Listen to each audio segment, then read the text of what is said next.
Good afternoon, almost. Oh, we are 2 minutes early. Look at that. We are starting ahead of time. People will come in while we are already in progress. How cool is that?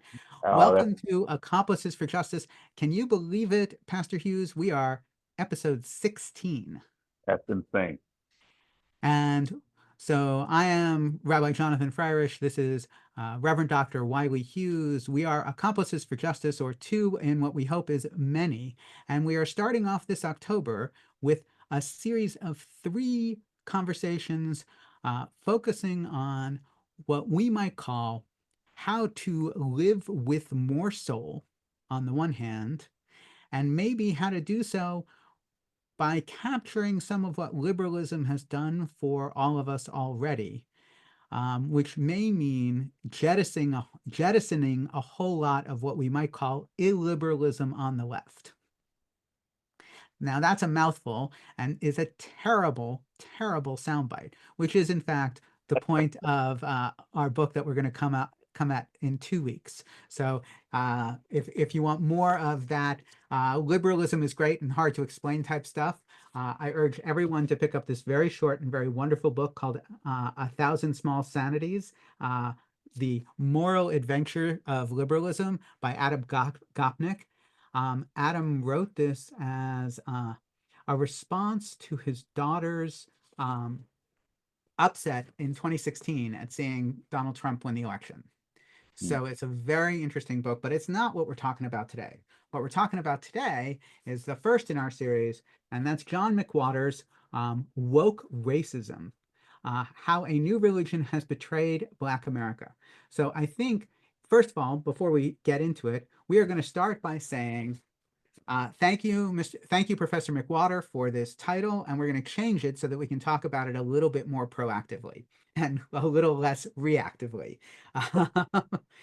Uh, we're going to say maybe how a new orthodoxy or how a new fundamentalism has, and instead of saying betrayed, has not fully served Black Americans, or doesn't serve as well, or more importantly, doesn't always do what it says it's going to do. I How's can get with that. how's that? All I right. can get with that. I can get with that. So to set us up, I'm bringing in yet a third book because, why not? So this is uh this is a longer book, and I highly recommend it to everybody to find background on all that we're talking about this month. This is called The Identity Trap, A Story of Ideas and Power in Our Time by Yascha Mounk. And it describes the way by which um, liberalism became what he calls the identity synthesis, which is a way of saying instead of it being about universal values, it really has become about subjective individualism Mm. and who I am as a person and whether or not I'm deserving because of my unique personhood. Um, Mm. what what's called, and he picks on 7 ideas, but one of them is strategic essentialism, right? If we start out with the idea that in sort of 19th and early 20th century liberalism, that there are universal rights for everybody, that everybody should get the same thing, the same stuff, regardless of who we are. Uh, Mm. that sounds great. And then what we have in the late 20th century is but wait, we need to level the playing field. Mm. Right. And so suddenly my individual identity makes me more deserving than someone else's. And that is so who I am on the inside, who I am essentially, and how that's different. And what's very interesting is it takes um, things like, and McWhorter touches on this, the social construct of race, Hmm. and turns it into something essential, right? Right. So somehow or another, while race is a social construct, I, you know, while Reverend Hughes, you have a direct experience of the fact that it doesn't matter how much of a social construct it is. It's a reality imposition on you that it isn't on me. It is a reality. It is a reality. So, Even in its complexity.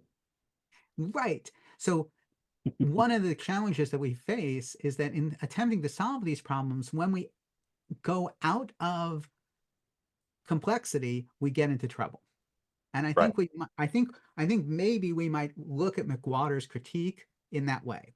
And here is an example from Professor Monk's opening. He said he starts off with, in the late summer of 2020, Keila Posey asked the principal of Mary Lynn Elementary School in the wealthy suburbs of Atlanta whether she could request a specific teacher for her 7-year-old daughter. No worries, the principal responded at first. Just send me the teacher's name. But when Posey emailed her request, the principal kept suggesting that a different teacher would be a better fit. Eventually, Posey, who is Black, demanded to know why her daughter couldn't have her first choice. Well, the principal admitted, that's not the Black class.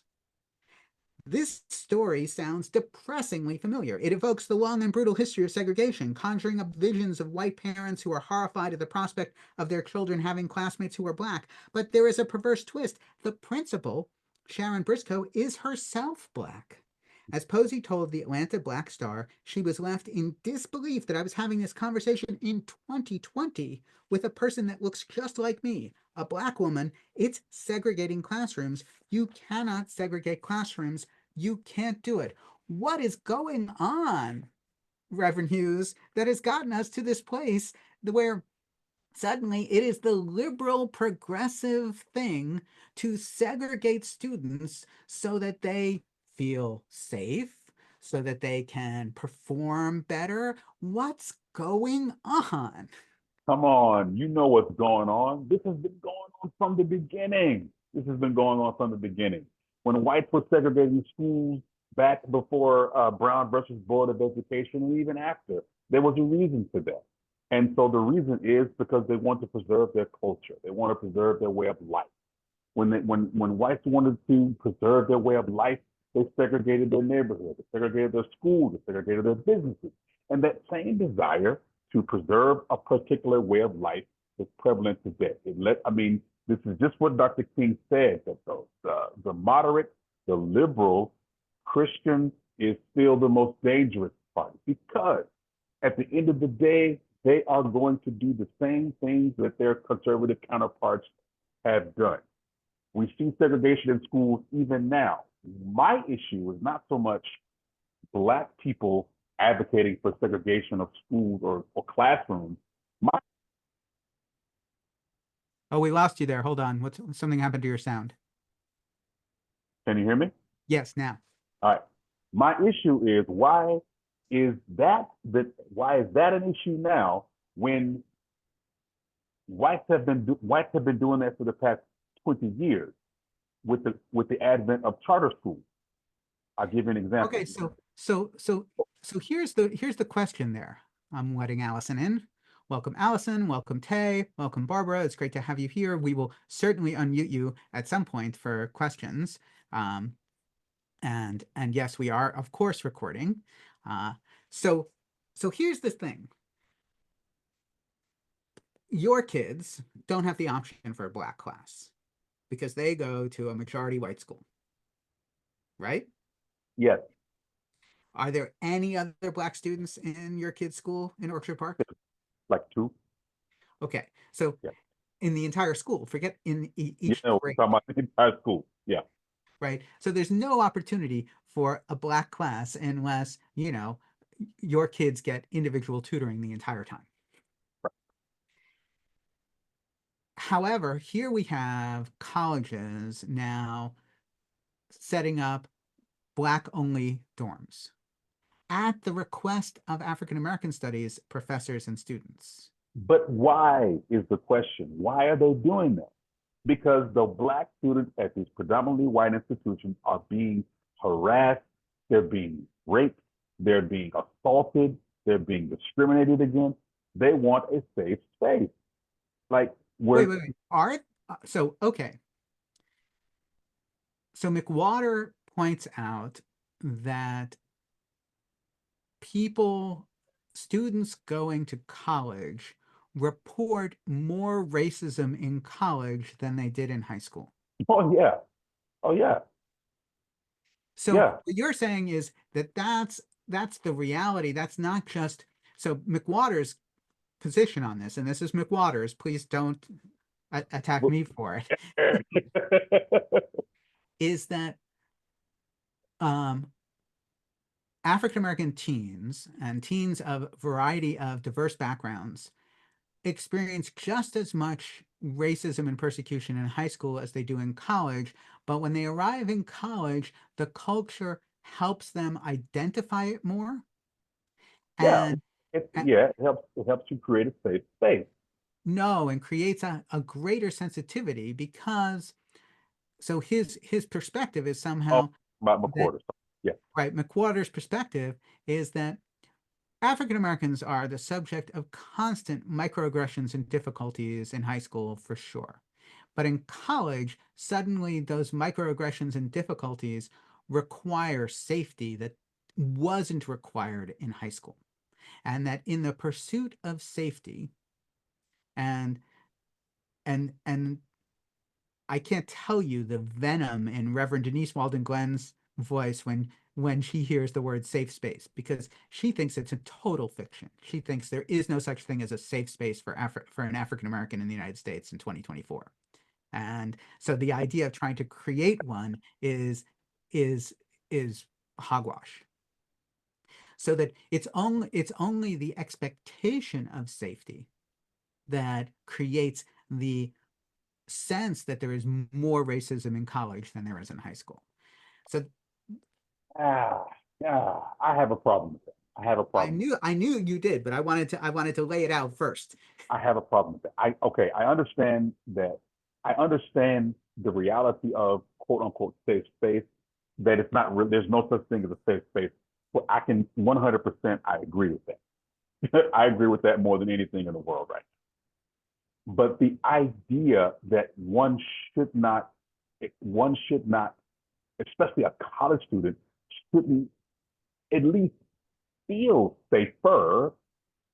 I think we missed the point. I think, okay, if you don't want to call it a safe space, call it something else, but let's call it what it needs to be, an environment where people are allowed to grow and learn without threat, without an existential threat.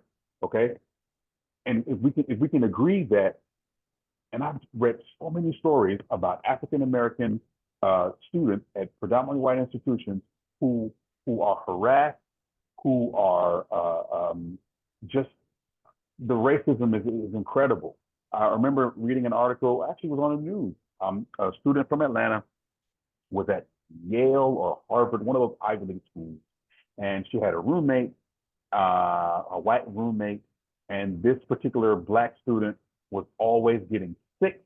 She was always sick with something. She was always not feeling well. She's trying to understand. Went to the doctor, and the doctor was like, "You have this. What's going on? There's something in your. What's happening? You have a culture in your mouth. Something's happening. You know, there's bacteria. Where's this bacteria coming from?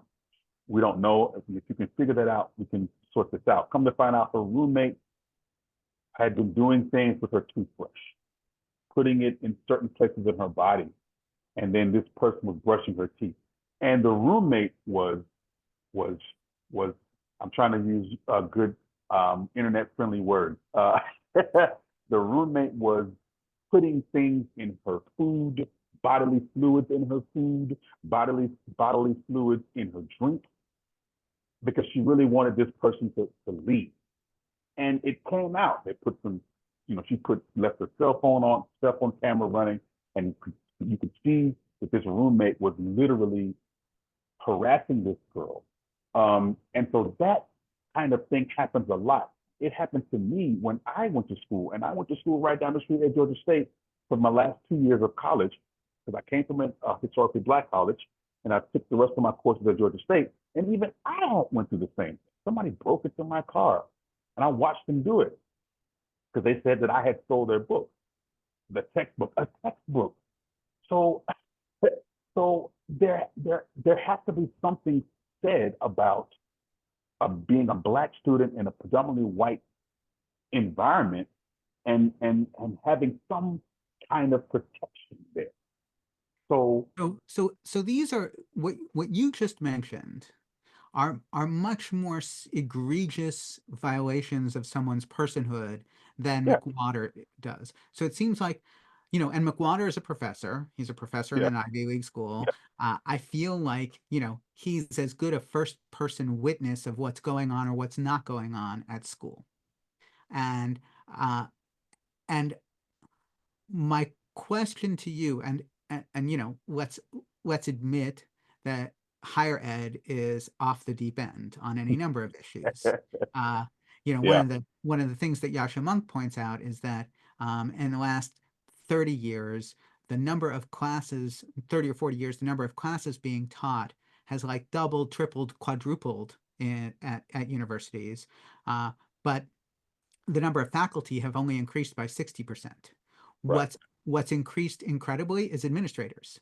And right, now we have administration outnumbering faculty. In fact, Yasha Monk quoted a statistic that there are more administrators at Yale than there are freshman students now. right, And right. what are they doing? They're attempting to teach students. One of their platforms is attempting to get students to not do what you're talking about. Exactly, exactly. So, and I think again, the violation of someone's personhood is different in scale than a microaggression. Although McWhorter says, and Yasha Monk says to a certain extent, that recognizing that the power of words is as damaging to a certain extent as the power of violence is Yeah, important. yeah. But again, a microaggression unchecked will lead to personal harm. If you don't check it, if the microaggressions are not checked, then they escalate, right? So You have to address them. so here he writes, for example, that we need to there's one of his platforms, right, is that we have to support um Black students must be admitted to schools via adjusted grade and test score standards to ensure a representative number of them and foster a diversity of views in classrooms. This is one of his, polls, right, on the one hand. And then he says it is racist to assume a Black student was admitted to school via racial preferences and racist to expect them to represent the diverse view in classroom discussions. And so here I'm wondering, because again, let's talk about safety and education. Let's talk about the importance of being able to get a high school education, a college education, whatever, without any of this stuff. But hold on, before we go there, Please, let's please. let's talk about the fact that these practices happen to white students all the time. Can we just admit that? Can we just talk about the fact that there are millions of graduates of Ivy League schools who are subpar? Can we talk about how there are so many legacy students in these Ivy League schools who have been bankrolled their way into the school and bankrolled their way out of the school, who have had their grades adjusted? This is a common practice.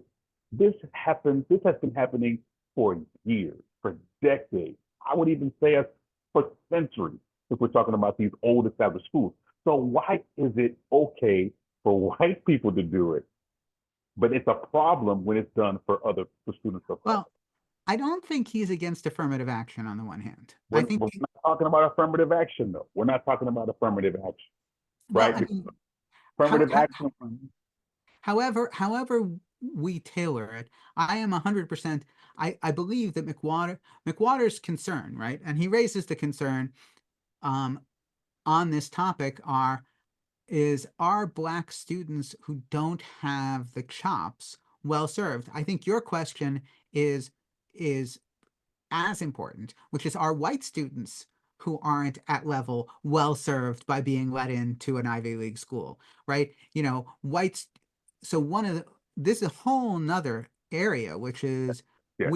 we have such a massive socioeconomic divide in this country that a student who goes to this a private school here in Buffalo, who is a hockey player, who is a legacy at both that school and whatever college he or she might go into, Mm-hmm. is going to be as much behind the eight ball when asked what McWhorter's questions about the Plato's Republic as a student who comes from a sub-performing school on the east side of Buffalo.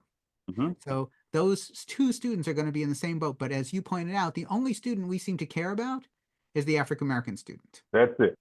right? Because the white student is taken care of because even if they perform subpar at Columbia, it doesn't matter because their safety net is built into their lives. Exactly. So, Exactly. so, And so, I'm so not just McWhorter's solutions, are yes, more vocational school, but I think what you're offering is, wait a second, let's get students who come into this school a different level of attention.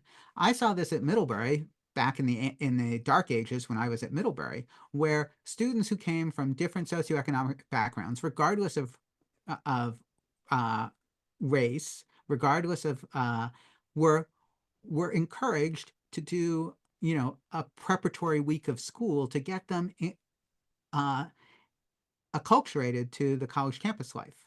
yeah, yeah. And in that we're also encouraged, we're reached out directly with academic support for that. Now, Hmm. Middlebury is not a community college. Middlebury is a high performing 4-year liberal arts school. Yeah, it's up So there. so with a sense that if we want diversity, then we have to follow it up. We can't just throw the students into class without support. But that's on the back end.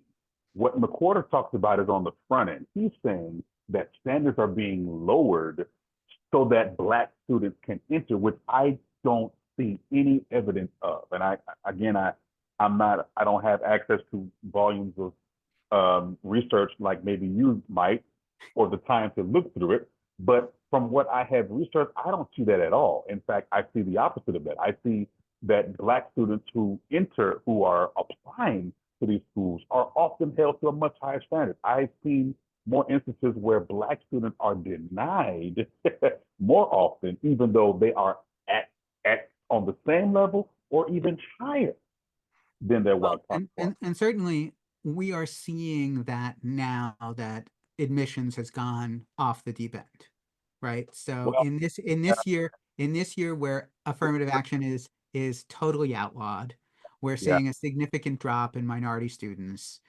being admitted to class of 2028. Which I find interesting that the people who are most adversely affected by this is not African Americans, it's Asian Americans. Uh, and so you have Well, Asian, yeah, well, this is again, I read this article in the Atlantic where their Asian students, where Asian parents, Asian families are up in arms about this because the admission level for Asian students has dropped like 10 to 12%, which is very significant. And they're upset about it. And I kind of see it as, cutting off the nose, just cutting off your nose to spite your face. It just, you don't want certain people in your school, but at the same time, you cut off the people who, right, they had nothing to do with it. The issue is with black students or whatever. The issue is against immigrant students, not the Asians, but now it's the Asians who are catching all the heat.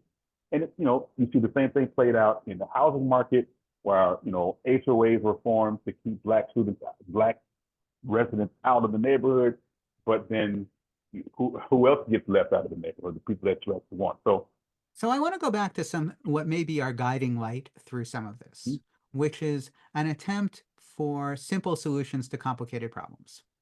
let's Um, and also a resistance to potentially simple solutions to complicated problems as well. Um, because, one of the things that, we can talk, I want to talk eventually about McWhorter's three solutions, but yeah. uh, on the question of guaranteeing student safety, Mhm. we have African American students who, like you, suffered again violations of personhood on a much greater scale and much more often than white American students. Period. End of story. I think that's real. I think it's same for Hispanic American students. I think it's same for uh, Asian American students. Right now, it's the same for Jewish American students, but Jews don't count for diversity, so it doesn't matter. We're all many of us are already white, so no one cares, and we're Jewish, so we deserve it. So, but that's another story altogether. Um, More importantly, in all of this, we have white students also asking for safety. Only the safety is confused because when an African American student talks about microaggressions as opposed to violations of personhood, and microaggressions, as you said, as laying the groundwork to violations of personhood, because of, and again, this might be our central critique of McWhorter's book, because of the fuzziness of the critique, because of the inexactness of it, Hmm. Hmm. we end up with white students having a claim to safety for other reasons, like they don't want to be in a class where Huckleberry Finn is discussed Exactly. Exactly. because the N word is in Huckleberry Finn, and a white student shouldn't have to hear the N word. Or be allowed, or not be allowed to say it if it's in an academic pursuit. I've heard that too. So, and of course, on top of all of that, then there are controversial speakers who are not allowed to come to campus Right. because somehow or another, the freedom of speech is abrogated by the need for safety by students on campus. So Right. Right. here is, I mean, and this may be the central plank of my particular perspective on this, Hmm. um, which is I feel like when we stray inexactly into, and I think McWhorter agrees with this, into illiberalism on the left, when we aren't making it clear about the real danger of microaggressions to a person's a central essential personhood, a universal personhood of a person, then we allow illiberalism on the right and to rear its ugly head and say, oh, well, if you don't want to hear that, I don't want to hear this thing either. And it's the same. Right. Right. And we're not having good discussions about why. We're just saying, and I think if we want to look at McWhorter's sort of Ibram Kendi, Robin DiAngelo, Ta-Nehisi Coates critique, it's the reflexive knee-jerk, you can't say that because it's racist. You can't think that because it's racist. You have to reform yourself because it's racist without a why, Right. without a Right. for what. Right. Right.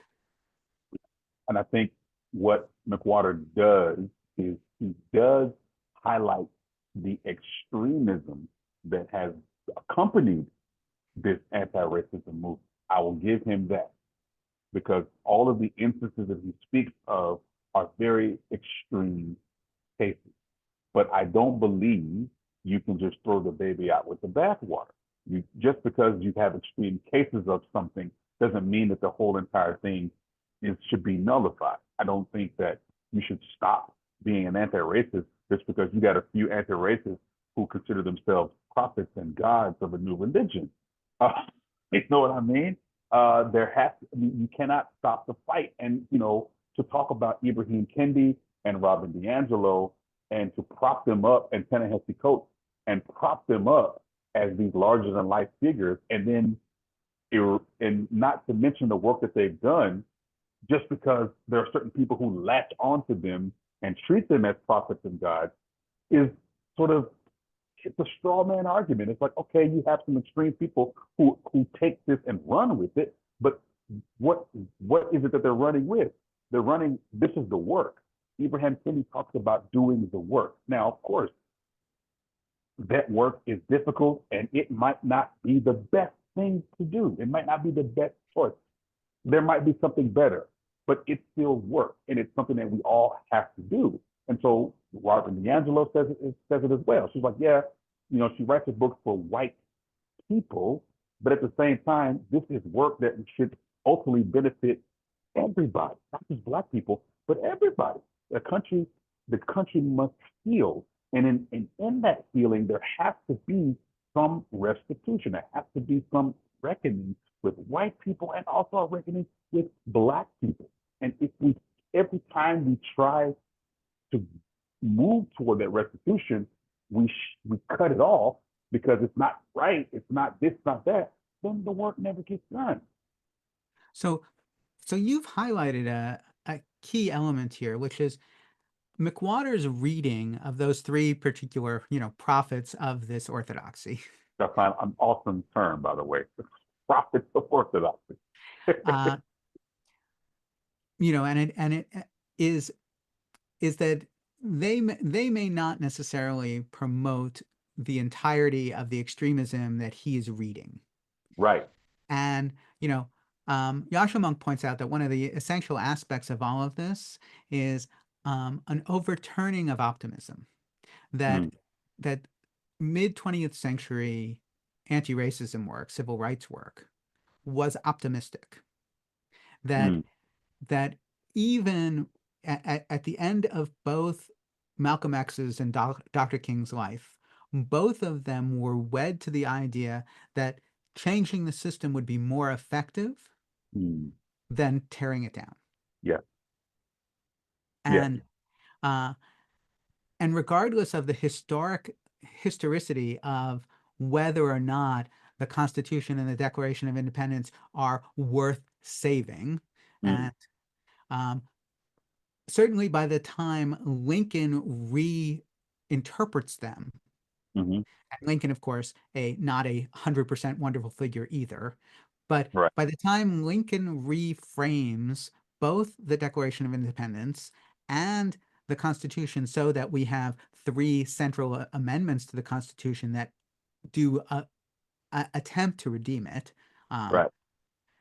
so we have a really post-Civil War Reconstruction Constitution that's, by virtue of the 13th, 14th, and 15th Amendments, very different from the Constitution beforehand. Right. But what we see is, and with King's often, I would say, overused line about the arc of the universe bending towards justice. I Uh, mean, not without a heck of a lot of work by us. There's hey, no bending of that arc without us putting our that's right. backs into it. We're bending it. And, but it's not something that's going to happen on its own. We've got to do it. But in all of that, there is a sense that we can make it better. And we have. And I think this is, McWhorter's deep question here is that he feels that this orthodoxy, this can't it publicly admit progress, right? Mm, We can't say that we are better off in 2020 than we were in 1970. right. I can completely understand. I completely agree with it. And I have often grappled with that as well. Is how far have we come? This is something that in the Black community we talk about a lot. We say, well, man, we've come so far, but how far have we really come? Because we're still fighting the same battles that our ancestors fought. We're still fighting the same battles that Dr. King's generation fought. So how far have we truly come? So I completely get that. Yeah, And it's slow going, right? Mother yeah, Jones didn't live to see the Union victories that were done in her name, right. right? Susan B. Anthony and the majority of the original suffragists didn't live to see the 19th Amendment pass in 1920. Mm. Uh, and slavery was 300 years. Yeah, there are people who fought to end slavery that never saw the end of slavery. There are people and their great great great great great great great great great great grandchildren who fought Yeah, against slavery who never got to see it never unended. got And to this day, we you are related to people who had grandparents who were slaves. exactly. I have people in my family who remember hearing stories about slavery from their great grandparents. Right. So we have gone from generations of such incremental progress to Mm, generations of so much progress that we still feel it's not enough for good for effing good, reason. right? Um, yeah, this reminds me of something that I read, and if I can remember the man's name who wrote it, can't think of his name, but he wrote an article. This was right after. Um, this was right after Trayvon Martin was killed, right before the Black Lives Matter movement sort of jumped off. He was writing an article, and in the article, he was talking about something that his grandmother told him. He grew up in Memphis. No, he grew up in Mississippi. No, it was Memphis, Tennessee. He grew up in Memphis, Tennessee, and his grandmother was talking of, because he, again, she's one of those people who remembered her grandmother talking about slavery, what it was like to be a slave, what it was like to be free. She told him when he was younger, she said, white people, when King and them started marching, that white people kept saying, you want so much, you want too much too fast. You need to go slow. Why do we have to rush these things? And she said, the truth of the matter is, these are her words, not mine, but she said, the truth of the matter is, if white people really wanted to end racism, it would be done. She said, white people ended polio. They sent a man to the flipping moon. But you mean to tell me this one thing, the simple matter of treating people as equals, they can't do. So there has to be something that there has to be something that white people are happy with that makes it so difficult to really tackle race.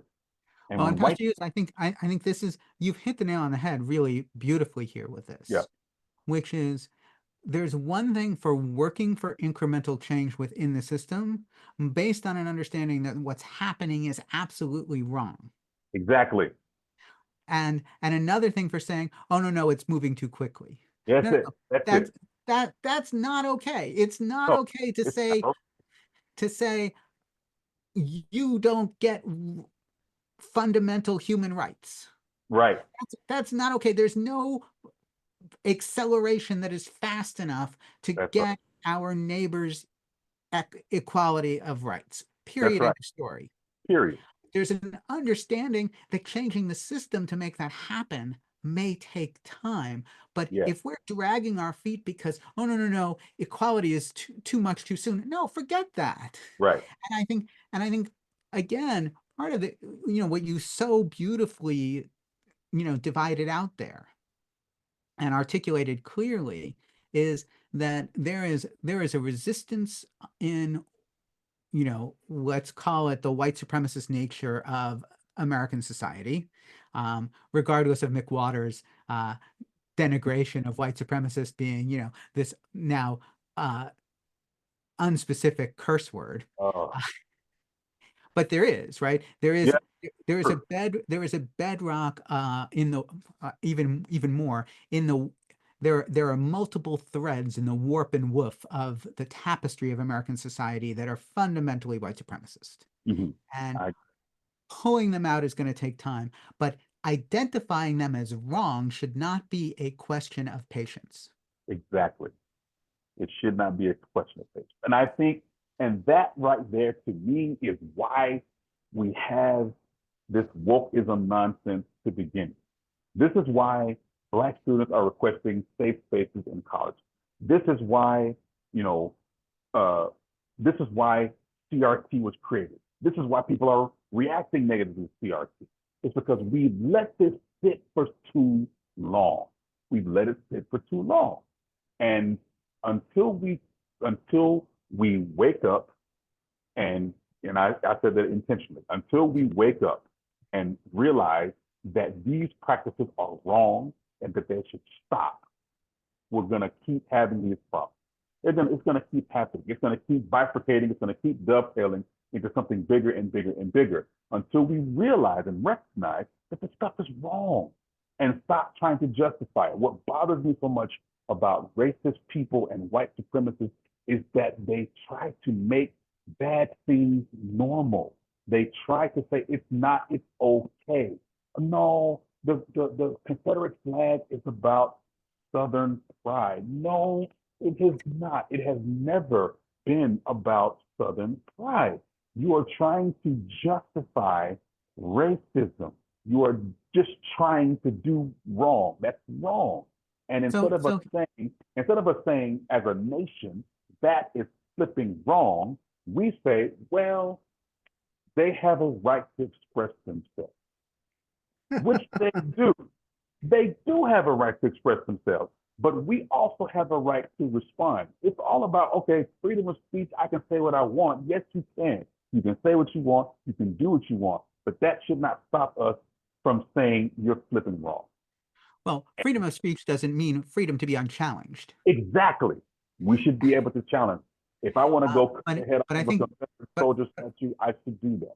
but what you just did really is you redeemed the reason for the anti-racist backlash is the recalcitrance of white supremacist America, Right.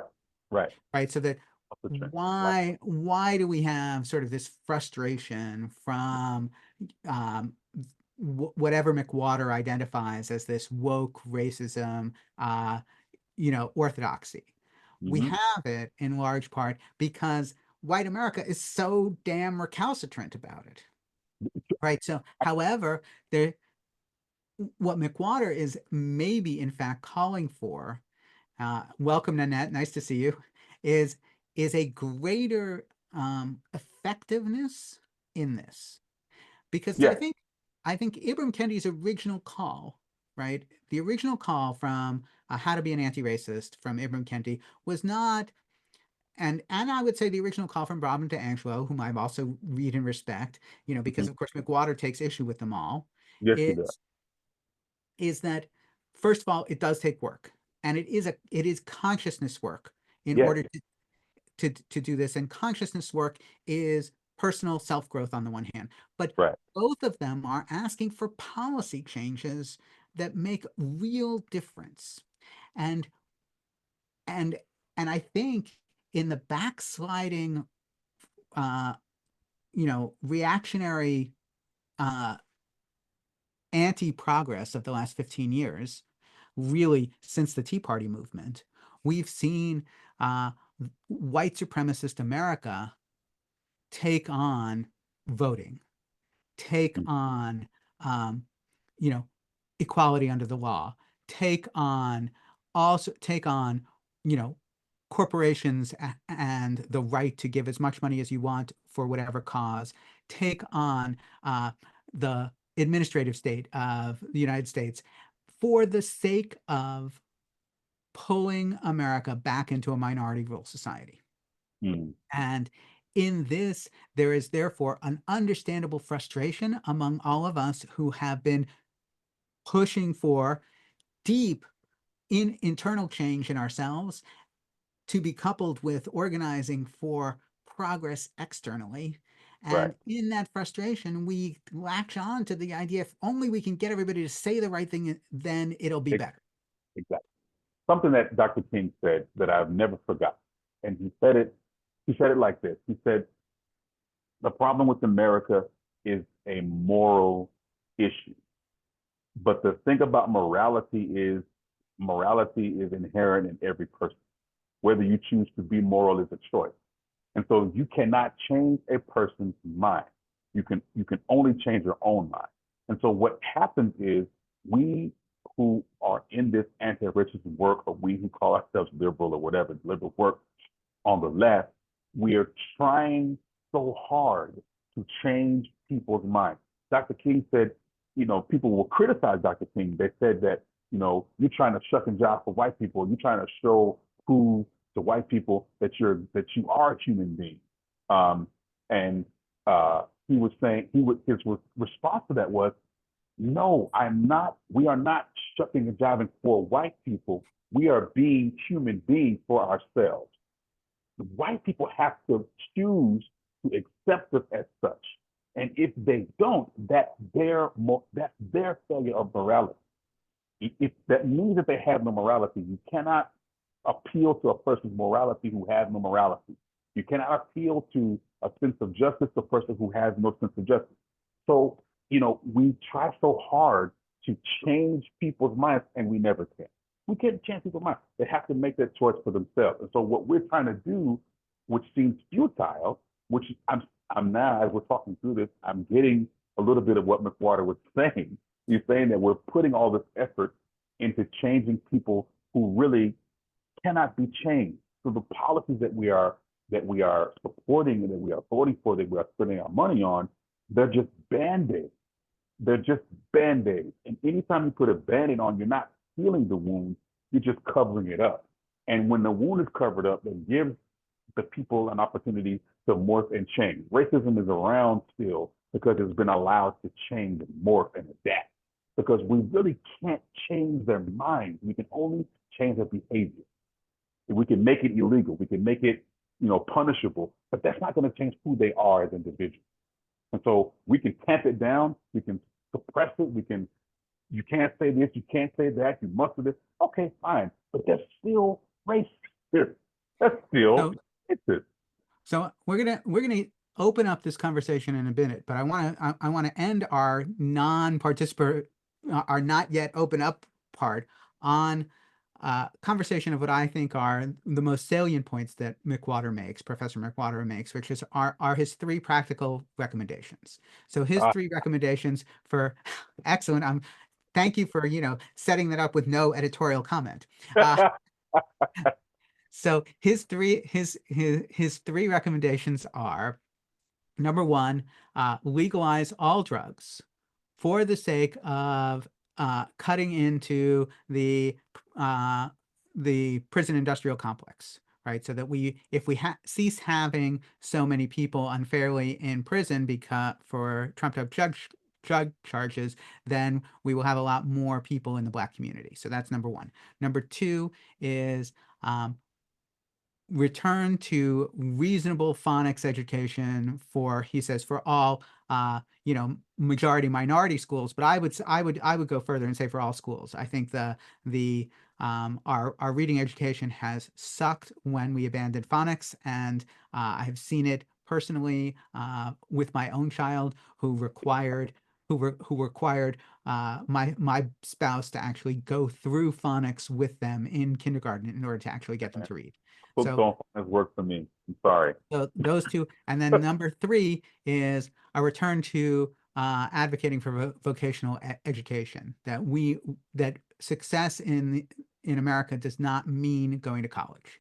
So those are his three suggestions. We're going to give Reverend Hughes. We're going to give you the chance to talk about that first, and then we're going to invite everybody else in because I have. Nanette Massey asks, "What is phonics?" So phonics is the method of teaching kids how to sound out words. So, and it has been replaced in a lot of schools by an unscientifically justified, I would say, and of course I don't have any opinion about it, totally stupid idea um, that kids will learn how to read merely by recognizing the whole word as opposed to sounding it out. It's So, not scientific. It can't be scientific. so It's just no, it's it's been proven ineffective effective. in dozens of studies over the last 20 years.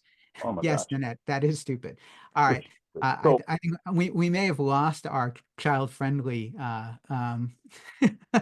rating for this week. But so quickly, Pastor Hughes, in a couple of minutes, what do you think of these three suggestions? I'll take the last one. I'll take the last one first. Um, Especially for the Black community, but maybe even more so for the American for the nation. I think moving away from higher education as the central uh, platform for success needs to happen. I think there are so many other ways that we can earn a living. You know, uh, and again, this goes back to history. There was a time when in high schools they had shop class. You could learn how to be a mechanic. You can work wood turning. You can do welding, and these things provided you with the means to provide for yourself. When you graduated high school, you were in a position to be a journeyman or an apprentice, or to even be a master in a short amount of time. You could become a master mechanic, a master carpenter, any of these things. And these things paid the bills, right? It paid the bills. They took these programs out of school and they pushed everyone towards the higher education model. And then, because of course, they didn't really want certain people to go to school, right? They didn't think certain people were smart enough to go to school. But then when those people began going to school in large numbers, then they moved the goalposts again. And so, okay, then they made schools higher, more and more and more, tuition is more and more and more expensive. So these are all just tactics to keep certain people out of institutions of higher learning. Well, And and worse than all of this is it means that we actually do not have the workforce that we need for modern society. that was my next words exactly. Now you don't have anyone to work these jobs. You know, you got HVAC people who, I mean, I know I have a friend in Arizona. He's making six figures right now because he's an HVAC technician. And it took him 15 years. He has his own business now. And he got people to do it for him. Because he decided he's not going to go to college. He says, I'm going to learn to do a trade. He learned a trade, and everybody gave him so much trouble for it. And now we who gave him trouble for it are paying off student loans, and he is not. That's right. Okay. So, And he's so making a living for himself. Okay, so that's the third. I like that. So on that, by the way, I put a book in the chat called "The Tyranny of Merit: What's Become of the Common Good," and it's Michael Sandel, who is a very interesting philosopher and writer and professor at Harvard, which may or may not be a good thing, but he actually takes on Obama's sort of party line on everybody needs to go to college very squarely in this. And so, yes, Yeah. okay, I think we can Okay. all agree more vocational ed is a good More, thing. go ahead. Look, we found something that McWhorter said that we like. Yeah, man, I love it. I love it. 100%. Okay, this whole thing about education, I agree that phonics is the best way to go, but that's not a solution. That's not a solution. It's just not a solution. Okay. If you really want to talk about education, let's talk about standardized tests. Let's talk about the cultural bias inherent in standardized tests. But that's so So much more so complicated. what if we take the phonics idea as a seed of the beginning of a new national educational process, not standards, but process. Right, not standards. Right, standardized tests is the mistake that I think we make with our education system. Right.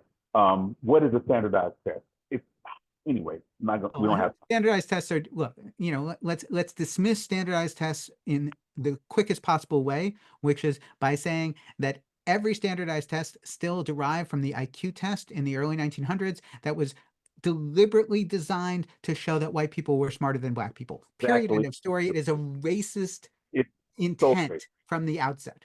Okay, Yeah. so So cut that. so phonics good, better education better. Better. Now, get rid of the new Jim Crow, the prison industrial complex, by legalizing all drugs. Which is not good. Okay, that's not going to work. That is not a solution. That is not. That is not even a long-term solution. Okay, it is not. Decriminalizing certain tiered drugs could possibly impact that. Yes, this whole, legalization or decriminalization of marijuana has kept a lot of people out of prison, and it actually got people out of prison that really didn't belong retroactive. Um, so yes, for that, but just decriminalizing all the drugs, no, that's not going to work. That's a Well, problem. I'd like to at some point we should go deeper into the cannabis question because right now there's a huge black market for cannabis, and there is recent coverage of the fact that the Chinese are using legal growing places Yes, in some states to then undercut the high price of taxable uh, yeah, marijuana in other places. And because nobody speaks Mandarin, they're not even using codes for communications anymore. They're just using Chinese. So there's a yep. whole nother question. So this is a longer conversation. Okay, let's invite everybody in because it's so great to have so many of our wonderful regular participants here. Yeah, And our if troublemaker. we so you're welcome to come off mute and start your camera. I've given you the opportunity to do that. And I want to thank you all for supporting us. If you are interested, anybody who sees this or hears this in helping out Accomplices for Justice, you can find us at www.opendoorjudaism.org. That's Open Door Judaism spelled normally.org, one word. And you can join some of the people here who have already done an amazing job supporting our work. We have a three this is part one of 3 parts this month.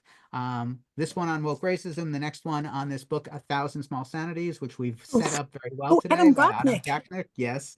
And the third book hasn't even come out yet. We are anticipating its arrival. It's by Mary Ann Franks. It's called Fearless Speech. All of that is on my regular emails. If you have any questions, let me know. Meanwhile, Tay, Allison, Barbara, Nanette, welcome. Thank you so much for being here. Barbara, you have a question. I don't have a question. I have a couple comments. Please. Okay, solution number one, that's stupid. Solution number two, teaching phonics.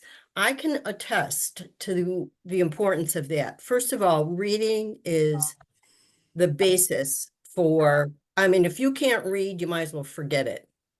And even for vocational training, if you can't read. So I've been doing, it's called Reading Buddies. I volunteer twice a week with a school in Philadelphia, and I read with second graders. And these are kids that are struggling with reading. I have no education background. The teacher, and now it's 3 different second grade teachers, just let you, you choose a book, you have the kid read, and then you help them learn how to read. And I use phonics. They don't tell me not to use phonics. And these kids, I've had comments at the end of the year from the teachers where they'll say, "Oh my God, Miss Barb, if it weren't for her, I don't think my kid would have ever learned to read." So it is, I mean, I believe in it strongly. Secondly, vocational training. We recently, some Quaker ladies met with Tom Carl, who's running for Congress in the 23rd district, and he was talking about the importance of vocational training. And he said, we are led to believe that all of these American companies go over to China because they don't have to pay as much. He said, much of the reasons for them going over to China is that China has this wealth of technically trained people within just a very, very short radius, and that's the reason that many of our companies go over to China. Yeah. And I also have a nephew who struggled through high school, and he ended up being a electrician through the, he was a journal electrician, and he makes more money than he owns 2 homes. He makes more money than I could ever dream of making when I was working. And thank you for your responses, Barb, and for your comments. I think what's very interesting is it's again on the simple answers to complicated problems, and some of those answers actually work and some of them don't.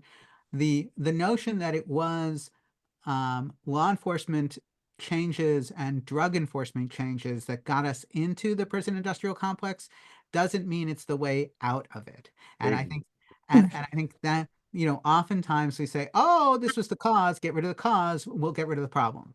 So I think thank you all for those comments.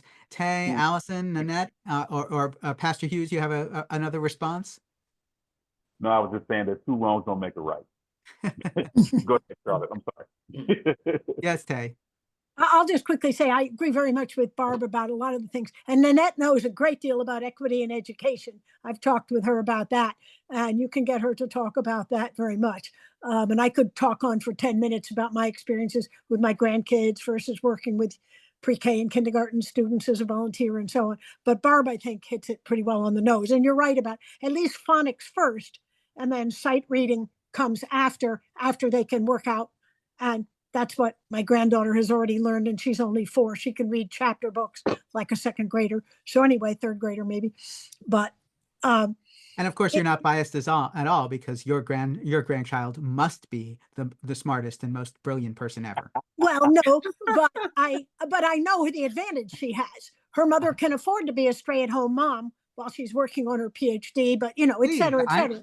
And it's an advantage that, I support your particular yeah, bias. but My 10-year-old is definitely the smartest 10-year-old ever. yeah, but all the same, the other kids should have that same advantage. Well, I'm wonderfully that we're getting more and more into pre-K for all.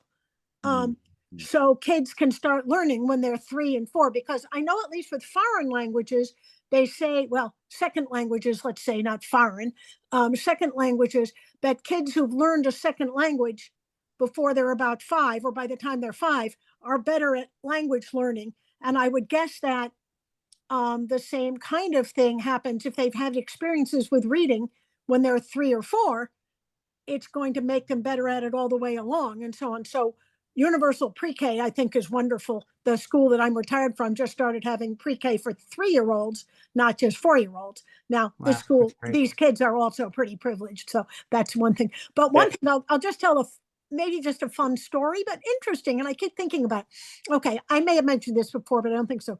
I have a great great grandfather who was a very active abolitionist. Um, from a very privileged background in many ways. He was a math professor in the like 1830s, but was told by his college, he and 2 others, that you have to stop being an abolitionist, or you have to stop being a math professor. Parents, when they see your letters to the editor, aren't going to send their kids to our college, and so on. So they all left and became active abolitionists. But after the Civil War, this is what fascinates me.